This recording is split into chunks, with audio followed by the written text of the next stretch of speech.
পাটনা থেকে 1000 কিলোমিটার দূরে দিল্লির বাসুদেব ঘাটে ছট উপলক্ষে ডুব দিলেই কি বিহারের ভোটে পদ্মফুল ফুটবে? পশ্চিমবঙ্গের ভোটে কবিগুরু রবীন্দ্রনাথ ঠাকুর সাজার অক্ষম চেষ্টার পরে ভিন্ন ভিন্ন রাজ্যে ভিন্ন ভিন্ন পোশাক পরে ভোটদাতাদের খুশি করার চেষ্টা করে গেছেন নরেন্দ্র মোদী। যখন যে রাজ্যে ভোট তখন তিনি সেই রাজ্যের মানুষ হওয়ার চেষ্টা করেন। সুতরাং বিহারের ভোটের আগে ছট পুজোর এমন সুযোগ তিনি হাতছাড়া করবেন কেন? কিন্তু সুযোগটা হাতছাড়া হয়েই গেল তার। প্রথমে বিবিসির একটি খবর, তারপর আপ নেতা সৌরভ ভরদ্বাজের সোশ্যাল মিডিয়ার একটি ভিডিও। ছট উৎসবকে সামনে রেখে প্রধানমন্ত্রী মোদীর যমুনায় ডুব দেওয়ার পরিকল্পনা একেবারে অতল জলেই ডুবে গেল। আর তাতেই ফের সামনে এসে গেল দিল্লির ডাবল ইঞ্জিন সরকারের অপদার্থতা। দিল্লির মুখ্যমন্ত্রী রেখা গুপ্তর নম্বর তো কাটা গেলই, প্রধানমন্ত্রীর এই ডুব নিয়ে গদি মিডিয়ার হাইপ তোলার চেষ্টাও একেবারে ব্যাকফায়ার করে গেল মাত্র কয়েক ঘন্টার মধ্যেই। ওদিকে এসআইআর নিয়ে এবার চেন্নাই থেকেও খারাপ খবর আসছে। বিভিন্ন রাজ্যের সিভিল সোসাইটির বিভিন্ন স্তরের উচ্চশিক্ষিত মানুষজন চেন্নাইয়ে একসঙ্গে উপস্থিত হয়ে সরাসরি বিরোধিতা করেছেন গণেশ কুমারের এসআইআরের। একই সঙ্গে তারা বর্তমান 3 নির্বাচন কমিশনারকেও বরখাস্ত করার দাবি তুলেছেন। এই এপিসোডে প্রধানমন্ত্রী মোদীর এই ঘোলা জলে ডুব দেওয়ার রাজনীতির পর্দাফাঁস কিভাবে হলো, কেন হলো, তা নিয়ে আলোচনা করব।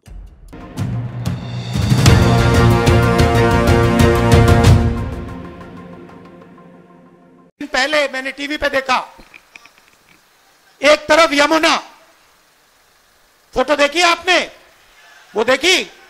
एक तरफ यमुना, गंदा पानी, उसको अगर कोई पी ले या उसमें घुस जाए बीमारी हो जाए। दूसरी तरफ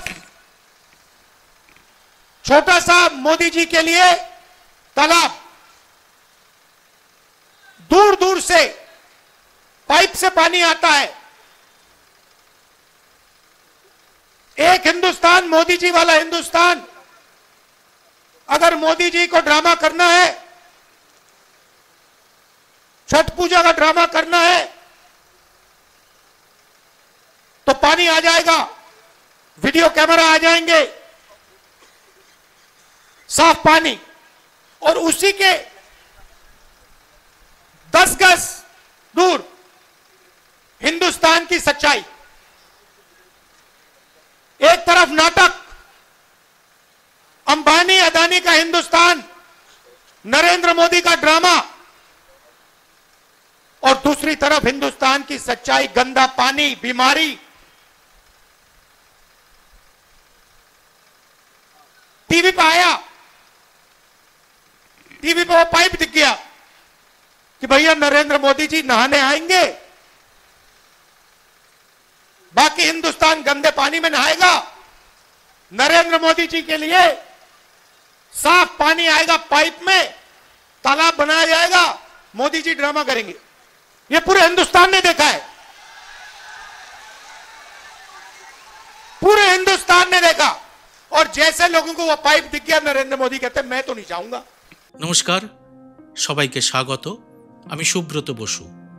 প্রধানমন্ত্রী নরেন্দ্র মোদীর মতো ভারতের কোনো প্রধানমন্ত্রী আজ পর্যন্ত এত ডুব দিয়ে বেড়াননি, মন্দিরে মন্দিরে সাষ্টাঙ্গ হয়ে প্রণামও করেননি, আর তার ছবি সরকারিভাবে প্রচারও করেননি। সংসদীয় রাজনীতির কাঠামোর মধ্যে থেকেই তারা রাজনীতি করেছেন এবং দেশের কাজও করেছেন। কিন্তু নরেন্দ্র মোদীর রাজনীতির একটি বড় স্তম্ভই হলো ধর্ম রাজনীতি, কারণ তার রাজনীতির পাঠশালা হলো আরএসএস। আর ধর্ম রাজনীতির মধ্যে সাষ্টাঙ্গ প্রণাম যেমন আছে, তেমন রয়েছে গঙ্গা, যমুনা বা বিভিন্ন নদীতে ডুব দেওয়া। দেশের অর্থনীতি, বাণিজ্য নীতি, বৈদেশিক নীতি, শিক্ষানীতি, স্বাস্থ্যনীতি, শ্রমনীতি ডুবতে বসলেও মোদির ডুব দেওয়ার রাজনীতিতে কোনো ক্লান্তি দেখা যায়নি। আর এর সঙ্গে থাকে এর ব্যাপক প্রচার। এবারেও তাই যথারীতি গদি মিডিয়া বিষয়টাকে নিয়ে নেমে পড়েছিল এক ভক্তিবাদের ন্যারেটিভ সেট করতে। প্রধানমন্ত্রী নরেন্দ্র মোদীর অলৌকিকত্ব প্রচারের নতুন নতুন দিক খুঁজে বেড়ানো তো এখন তাদের প্রধান দায়িত্ব। তাই পরপর দুটো গদি চ্যানেলে 7 দিনের ব্যবধানে দিল্লির মুখ্যমন্ত্রী রেখা গুপ্তার সঙ্গে তার এক তথাকথিত ঘাটে হাজির হয়ে যমুনার জলে দূষণের আঁখো দেখা হাল নিয়ে সাক্ষাৎকার প্রচার করলো এই দুটো মিডিয়া। 2 চ্যানেলেই দেখা গেল অপরিচ্ছন্ন যমুনার জলের পাশে এক নির্মল জলাশয়। প্রচার শুরু হয় দিল্লির সাড়ে সর্বনাশ করে যাওয়া আগের সরকার আপ যমুনাকে নোংরা অবস্থায় ফেলে গিয়েছিল, কিন্তু রেখা গুপ্তার নেতৃত্বে দিল্লির নয়া বিজেপি সরকার ছট পুজো উপলক্ষে একেবারে নির্মল করে ফেলেছে যমুনার জল। এই নির্মল জলাশয়ের পাশেই এই প্রথমবার ছট মাইয়ার পুজো করবেন দেশের প্রধানমন্ত্রী নরেন্দ্র মোদী। এখানে ছট পুজোর সংস্কৃতির এবং তার পৌরাণিক ব্যাখ্যাটা করে নিই আগে। ছট হলো মূলত সূর্য দেবতা এবং তার বোন ছটি মাইয়া বা দেবী ষষ্ঠীর একটি পুজোর নাম। এই পুজোর মাধ্যমে প্রকৃতির প্রতি কৃতজ্ঞতা জানানো হয় এবং পরিবারের সুখ সমৃদ্ধি এবং সন্তানের মঙ্গল কামনা করা হয়। ছট পুজো প্রধানত সূর্য দেবতার প্রতি উৎসর্গীকৃত, তাই এটি সূর্য ষষ্ঠী ব্রত নামেও পরিচিত। আর ছটি মাইয়া হল দেবী ষষ্ঠীর রূপ, যিনি প্রকৃতির অংশ এবং সূর্য দেবতার বোন হিসেবে পূজিত হন। এই দেবীর আরাধনাও ছট পুজোর একটি গুরুত্বপূর্ণ অংশ। পুরো ব্যাখ্যার মধ্যে একটি বিষয় অত্যন্ত উল্লেখযোগ্য, তা হল ছট পুজো আসলে প্রকৃতির পুজো। এই পুজোর মাধ্যমে প্রকৃতির প্রতি কৃতজ্ঞতা জানানো হয়। কিন্তু প্রকৃতি যদি বেঁকে বসে তাহলে কি হয়? তারই নমুনা হিসেবে এবার সমাজ মাধ্যমে আসে 2টি ভিডিও। যমুনা নদীর হাল নিয়ে এই 2 ভিডিও শোরগোল ফেলে দেয় সমাজ মাধ্যম এবং ইউটিউব চ্যানেলে। প্রথম ভিডিওটি বিবিসি হিন্দির। সেখানে প্রকৃতির সঙ্গে ঠিক কীরকম অবহেলার আচরণ করে চলেছে দিল্লি সরকার তার নমুনা দেখানো হয়। ওই ভিডিওর সাংবাদিক যমুনা নদীর জল 2 হাতের আঁজলায় নিয়ে দেখান জলের রং একেবারে মিশকালো। যমুনার জলের প্রবল দূষণ নিয়ে এমনি সারা বছর নানা অভিযোগ হয়েই থাকে, তার উপর ছট পুজোয় এই নদীর জলে স্নান এবং পুজোর রীতিনীতি পালন করা হয় প্রতি বছরই। কিন্তু যে পুজোয় প্রকৃতির প্রতি কৃতজ্ঞতা জানানো হয়, সেই পুজোয় প্রকৃতি নিজেই যদি চূড়ান্ত দূষণ এবং অবহেলার শিকার হয়ে বসে থাকে, তাহলে এই পুজোর আর কোনো মাহাত্ম্য থাকে কি? যমুনার দূষণ পর্যন্ত ঠিক ছিল, গোটা দেশেই প্রকৃতির প্রতি কৃতজ্ঞতা জানাতে দূষিত বহু নদী এবং জলাশয়ে বাধ্য হয়ে পুজো এবং রীতিনীতি পালন করেন বিহারের সাধারণ মানুষ। কিন্তু গদি মিডিয়ার মাথারা নিজেদের একটু চালাক মনে করেই যমুনার মাত্র 50 মিটার দূরে এক জলাশয়কে যমুনারই জল বলে প্রচার করা শুরু করতেই শুরু হয়ে গেল বিপত্তি। ছবিতে দেখা যায় এটা যমুনার সমান্তরাল একটি জলাশয়, আর এর পরের বোমাটি ফাটে আপ নেতা সৌরভ ভরদ্বাজের ভিডিওতে। সেখানে সৌরভ দেখান পাইপ লাইনে অন্য জায়গার পরিশুদ্ধ পানীয় জল এনে ওই জলাশয়ে ভরা হচ্ছে। তার দাবি ওই জল মোটেই যমুনার জলই নয়, যমুনা নদীর সঙ্গে ওই জলাশয়ের কিছুমাত্র যোগও নেই। এই জলাশয়ে জল ভরা হয়েছে একেবারে কৃত্রিম উপায়। সেটা কিরকম? দিল্লির সানিয়ানগর থেকে গঙ্গার জল পরিশোধিত হয়ে যায় শহরের নানা জায়গায়। এক মোটা পাইপ লাইনের সাহায্যে যমুনার পাশে তৈরি হওয়া ওই নকল যমুনায় এই জল এনে ফেলা হয়েছে। অর্থাৎ অমৃতকালে শুধু ফেক নিউজের রমরমাই নয়, ফেক যমুনাকেও এবার দেখা গেল একেবারে টলটলে শুদ্ধ জল ধারণ করে রয়েছে। अब मैं आपको कहूंगा कि एक बार नीचे जा रहा कैमरा दिखाया जाए।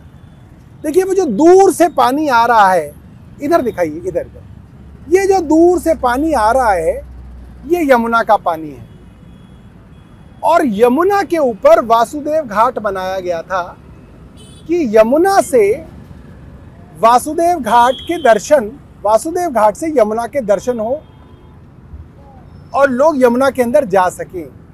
मगर पिछले कुछ दिनों में वासुदेव घाट को यमुना से अलग किया गया है और बीच में आप देखिए मिट्टी की एक बाउंड्री बनाई गई है। तो आप साफ देख सकते हैं कि यमुना अलग है, मगर वासुदेव घाट पे जो पानी आया है वो अलग है। और अब मैं ये भी बताऊंगा ये पानी कहाँ से आया है और कैसे लाया गया है। दूर जूम करके दिखाइए वो हरे रंग की पानी की पाइपलाइन। ये पानी की पाइपलाइन सोनिया विहार से गंगा का साफ फिल्टर्ड पानी लेके आ रही है।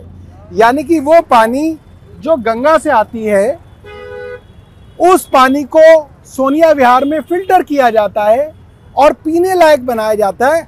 उस पीने लायक पानी से एक मोटी पाइपलाइन काट के चोरी छुपे यहां वासुदेव घाट में जोड़ी गई है और एक अलग से छोटा आर्टिफिशियल और नकली घाट बनाया गया है जिसके अंदर पानी यमुना का नहीं है दोस्तों, ये पानी गंगा का पानी है और फिल्टर्ड पानी है और ये भारतीय जनता पार्टी की सरकार की चोरी है। দুটি ভিডিওর ফেক যমুনা নিয়ে রিপোর্টিং হতেই একেবারে তীক্ষ্ণ মন্তব্যে ভরে গেল সমাজ মাধ্যম। ফলে ভোটের আশা নিয়ে যে ডুবের পরিবেশ তৈরি করা হয়েছিল তাতে আচমকাই চোনা পড়ে গেল। বিতর্ক এমন জায়গায় পৌঁছলো যে প্রধানমন্ত্রীও শেষ পর্যন্ত এই ডুব দেওয়ার পরিকল্পনা বাতিল করতে বাধ্য হলেন। যদিও শোনা যাচ্ছে ডুব দেওয়ার উপযোগী রঙিন পোশাক ইতিমধ্যেই তৈরি হয়ে গিয়েছিল। একটু মনে করে দেখুন, প্রধানমন্ত্রী মোদী কিন্তু জলে ডুব দেন লাল অথবা গেরুয়া পোশাক পরেই। কুম্ভে যোগী বা অমিত শাহ বা দেশের প্রতিরক্ষা মন্ত্রী রাজনাথ সিং যেভাবে খালি গায়ে সঙ্গমে ডুব দিয়েছিলেন, মোদী কখনো কিন্তু ওরকম খালি গায়ে ডুব দেন না।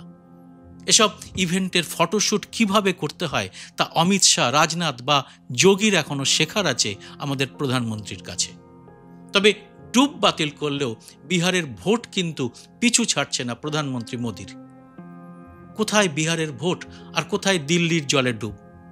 সেই সঙ্গে কোন সুদূর দক্ষিণে চেন্নাইয়ে সিভিল সোসাইটির বড় বড় নামের মানুষদের নিয়ে সম্মেলন। সব জায়গায় একই চর্চা, বিহারের ভোট এবং সেই ভোটে বিতর্কিত এসআইআর। সাংবাদিক সম্মেলনে বিহারের এসআইআর নিয়ে নিজের ঢাক নিজেই পেটিয়েছেন জ্ঞানেশ কুমার। আর পাটনা থেকে 2000 কিলোমিটার দক্ষিণে তামিলনাড়ুর চেন্নাইয়ে সেই ঢাক ফাটিয়ে দিয়েছেন দেশের সিভিল সোসাইটির বড় একটি সমাবেশ। এই সমাবেশে ছিলেন ডাক্তার, ইঞ্জিনিয়ার, আইনজীবী, শিক্ষক, অর্থনীতিবিদদের অনেকেই, যেখানে সরাসরি জ্ঞানেশ কুমার সহ 3 কমিশনারকেই বরখাস্তর দাবি তোলা হয়। আর এ নিয়ে সবচেয়ে সরব কে ছিলেন জানেন? বিখ্যাত অর্থনীতিবিদ পরাকলা প্রভাকর, আমাদের অর্থমন্ত্রী নির্মলা সীতারামনের স্বামী, যিনি বলেছিলেন ভোটে কারচুপি করেই মোদি ক্ষমতায় এসেছে। প্রভাকর এই সমাবেশেও বলেছেন, গণতন্ত্র মানে সেই ব্যবস্থা যেখানে ভোটাররা সরকার বেছে নেন, কিন্তু ভারতের গণতন্ত্র এখন তথাকথিত অমৃতকালে এমন একটা পর্যায়ে পৌঁছেছে যে যেখানে সরকারই ভোটারকে বেছে নিচ্ছে। প্রভাকর বলছেন, আমরা ভারতের গণতন্ত্রকে সেই সমস্ত রাজনৈতিক দলের ভরসায় ছেড়ে দিতে পারি না যারা নিজেরাই গণতান্ত্রিক নয়। চেন্নাইয়ের ওই সভায় এসআইআর এর বিসর্জন চাওয়া হয়েছে। ভারতের নির্বাচন কমিশনের বিরুদ্ধে বিরোধী রাজনৈতিক দলের যে ভুরি ভুরি অভিযোগ তাকেই সমর্থন করে বলা হয়েছে, গত কয়েক বছর ধরে দেখা যাচ্ছে বহু নির্বাচনে দেওয়া ভোটের সংখ্যা এবং গণনায় পাওয়া ভোটের সংখ্যার মধ্যে বিস্তর অমিল থাকছে। ভোট গ্রহণ শেষ হওয়ার পর এবং ভোটের দিনের পরিসংখ্যানের মধ্যেই যথেষ্ট পার্থক্য দেখা যাচ্ছে। অর্থাৎ ভোট গ্রহণ শেষ হওয়ার পরে ভোটের সংখ্যার হঠাৎ বৃদ্ধি হচ্ছে। একই সঙ্গে এইসব মানুষের উদ্বেগের বিষয় হলো এই বিষয়ের বিরুদ্ধে তেমন কোনো গণ আন্দোলন গড়ে উঠছে না। তারা মনে করছেন এরকম আন্দোলনই পারে এই ব্যবস্থার অবসান ঘটাতে। এ ব্যাপারে আপনারা কি বলেন অবশ্যই জানান কমেন্ট বক্সে। জয় হিন্দ, সত্যমেব জয়তে।